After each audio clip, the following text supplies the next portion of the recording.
नमस्कार दोस्तों, स्वागत है सभी का इस कहानी में। तो चलिए शुरू करते हैं इस कहानी को। आज फिर ऋषभ ने पायल को बहुत मारा। पायल की गलती सिर्फ इतनी थी कि उसने आज रात के खाने में रोटियां नहीं बनाई थी और चावल बना दिया था, क्योंकि उसकी कमर में बहुत दर्द हो रहा था और उससे रोटियां बनाने के लिए खड़ा नहीं हुआ जा रहा था। लेकिन इससे ऋषभ और उसकी माँ को क्या फर्क पड़ता था। उन लोगों के लिए तो पायल मात्र एक नौकरानी थी, जो दिन भर उन लोगों की सेवा करती और रात में ऋषभ को सुख देती। जब तब ऋषभ और उसकी माँ अपना फालतू का गुस्सा भी पायल के ऊपर ही निकाल लेते थे, क्योंकि वह लोग जानते थे कि पायल उनका कुछ नहीं बिगाड़ सकती। इतनी ज़्यादा सीधी है कि उसकी आवाज़ तक नहीं निकलती। मायके में माता पिता है नहीं और भाई भाभी ने जैसे तैसे पायल की शादी करके अब उससे अपना पलड़ा झड़ा लिया और उन्हें कोई फर्क नहीं पड़ता पायल जी रही है या मर रही है। भाई भाभी अपने में मगन है और नंद से कोई मतलब नहीं। नौकरी पायल करती नहीं है तो हर हाल में उसे ऋषभ के साथ ही निभाना है, चाहे उसे वो कैसे भी रखे। पायल ने भी इसे अपनी नियति मानकर स्वीकार कर लिया था, लेकिन आज उसने सोच लिया अगर अब उसने अपने लिए आवाज़ नहीं उठाई तो उसे आगे चलकर और भी अधिक मुसीबतों का सामना करना पड़ेगा। क्योंकि पायल की शादी को लगभग 1 साल होने जा रहा था, लेकिन अभी तक ऋषभ और उसकी माँ के स्वभाव में कोई बदलाव नहीं आया था। आज ऋषभ ने पायल को इतना मारा था कि उसके निशान बुरी तरह से उसके शरीर पर उभर आए थे और उसकी सास खड़ी होकर बस तमाशा देख रही थी, क्योंकि उन्हें बहुत सुख मिलता था जब ऋषभ पायल को पीटता था। पायल आज बहुत गुस्से में थी, लेकिन एक दुबली पतली लड़की एक हट्टे कट्टे नौजवान का क्या ही कर सकती थी। पुलिस के पास जाना चाहती थी, लेकिन पता था इतना आसान नहीं है।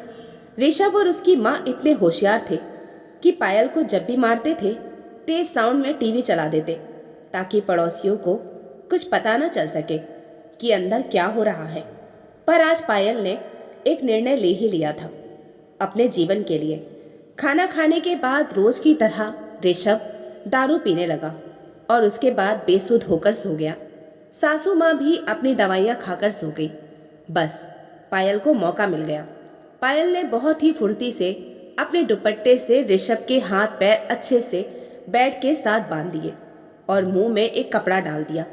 उसके बाद बालकनी में पड़ा एक बेड, जो कि शायद ऋषभ का ही था और काफी टाइम से बालकनी में ही पड़ा रहता था, उठाकर ऋषभ को मारना शुरू कर दिया, जिससे ऋषभ की आंख खुल गई और वह जोर जोर से चिल्लाने की कोशिश करने लगा, लेकिन उसके मुंह से कोई आवाज नहीं निकल रही थी। पायल ने बहुत होशियारी से ऋषभ की अच्छे से पिटाई की। ऋषभ तड़प उठा, लेकिन एक भी निशान उसके शरीर पर आने नहीं दिए। ऐसी ऐसी जगह मारा उसे। इसी बीच पायल की सासू माँ को ऐसा लगा कि पायल के कमरे में कुछ तोड़ फोड़ की आवाज आ रही है और वह उठकर उसके कमरे में आई और वहाँ के हालात देखकर चिल्लाने लगी और बोली, क्या कर रही है? ऋषभ को मार क्यों रही है? कहकर वे आगे बढ़ी। इस पर पायल ने वही बेड उठाकर सासू माँ की तरफ बढ़ाई, जिसे देखकर वह समझ गई ये तो कुछ भी कर सकती है और अब उसे ही मारेगी। पायल की सास को कुछ समझ ही नहीं आया और वे घर के बाहर की ओर भागी। रात का समय था, सब सो रहे थे। पायल की सास ने पड़ोसियों का दरवाज़ा जोर जोर से खटखटाया और बोला, पायल ऋषभ को बहुत बुरी तरह से मार रही है। किसी को यकीन नहीं हुआ कि पायल जैसी सीधी सादी लड़की अपने पति को मार सकती है।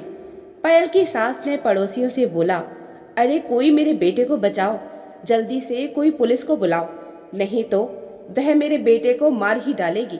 वो पागल हो गई है आज।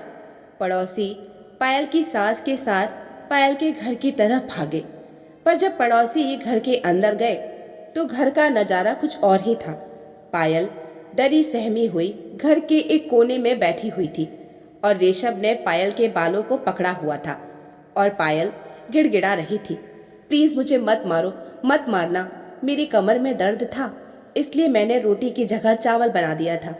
आइंदा से ऐसी गलती नहीं करूंगी, प्लीज़ मुझे मत मारो।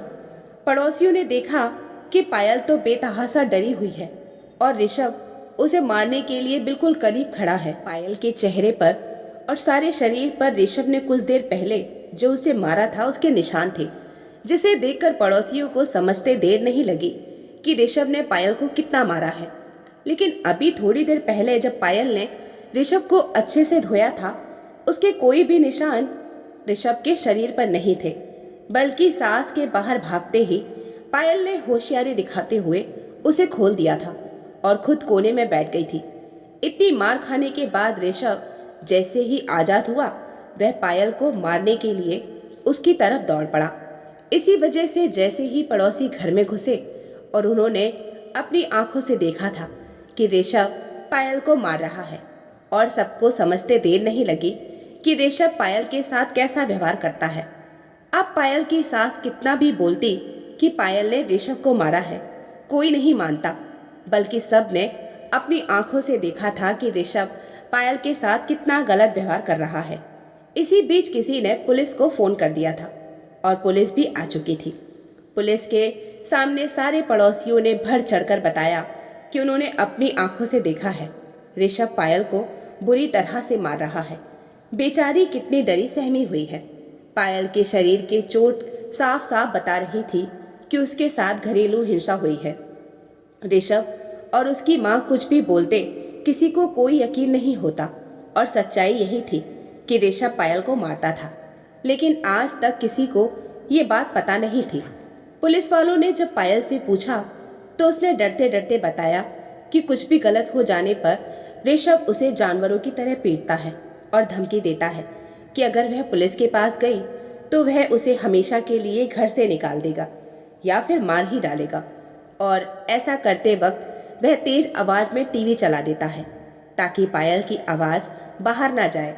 पड़ोसियों ने भी इस बात की गवाही दी कि अक्सर पायल के घर से टीवी की तेज आवाज आती है, और आज भी आ रही थी। पुलिस वालों ने जब ये सुना तो वहीं पर ऋषभ को 2-4 तमाचे लगाए और बोला, तेरी हिम्मत कैसे हुई अपनी बीवी के ऊपर हाथ उठाने की और उसे धमकी देने की? ऐसा केस बनाऊंगा ना कि बाहर निकलना मुश्किल हो जाएगा। पुलिस वालों ने पायल से बोला कि बिना किसी के डर के वह उसके साथ चलकर थाने में अपने पति और सास के खिलाफ रिपोर्ट लिखवाए। लेकिन पायल ने बोला, मुझे इन लोगों से बहुत डर लगता है। अगर मैंने इन लोगों के खिलाफ रिपोर्ट लिखवाई तो ये लोग मुझे मार ही डालेंगे। मैं अभी कोई रिपोर्ट नहीं लिखवाना चाहती, कहकर वह जोर जोर से रोने लगी। ऋषभ और उसकी माँ बोल रहे थे, हाँ हमने इसे मारा है, लेकिन आज इसने भी तो मुझे मारा है। तो पुलिस वाले ने एक और तमाचा ऋषभ को लगाया और बोला, इसे देखकर लग रहा है कि ये तुझे मार सकती है, पागल समझ रखा है हमें, ऊपर से अपनी पत्नी को मारता है। ऐसा केस बनाऊंगा घरेलू हिंसा का कि जिंदगी भर जेल में सड़ेगा। अगर आइंदा से तेरी शिकायत आ गई ना तो तेरी खैर नहीं, समझ लेना। और पायल से बोला, अगर फिर कभी इसने तुम्हारे ऊपर हाथ उठाया बिना किसी के डर के तुम थाने आना, तुम्हारे पति और सास को हम सीधा कर देंगे और देख लेंगे कैसे ये तुम्हें मारते हैं या फिर घर से निकालते हैं। ऐसे लोगों को पुलिस वाले 2 मिनट में सीधा कर देते हैं। और पायल की सास की तरफ देखकर बोला, आइंदा से अपनी बहू का ख्याल रखना, नहीं तो आप भी लंबा नपोगे। कहकर पुलिस वाले वहां से चले गए। पड़ोसियों ने पायल से बोला, तुम्हें डरने की जरूरत नहीं है। अगर ये दोनों माँ बेटे आइंदा तुम्हारे साथ कोई भी ज्यादती करते हैं या तुम्हारे ऊपर हाथ उठाएं तो तुम किसी भी तरह से आवाज लगाना, हम सब तुम्हारी मदद के लिए आ जाएंगे।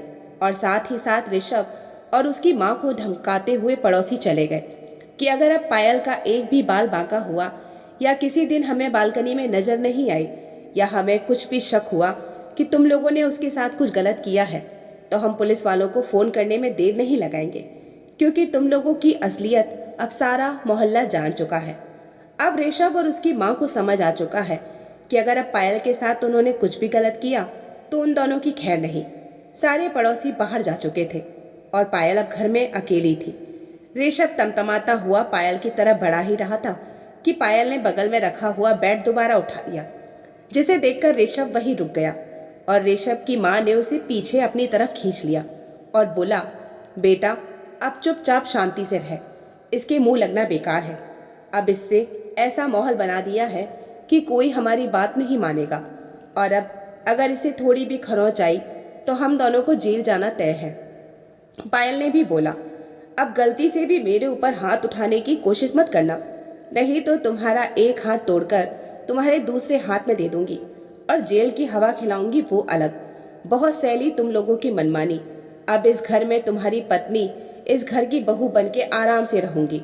तुम लोगों की भलाई इसी में है कि आराम से एक परिवार की तरह मेरे साथ रहो और मुझे इस घर की बहू होने का दर्जा दो। तो वादा करती हूँ सब कुछ ठीक हो जाएगा।